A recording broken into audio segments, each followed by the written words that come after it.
¿Qué hora es؟ ساعت چنده؟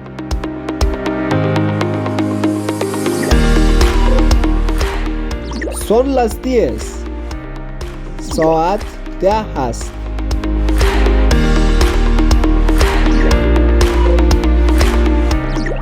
¿Cuánto cuesta؟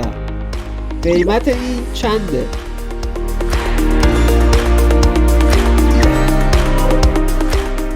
Tengo hambre. من گرسنه هستم.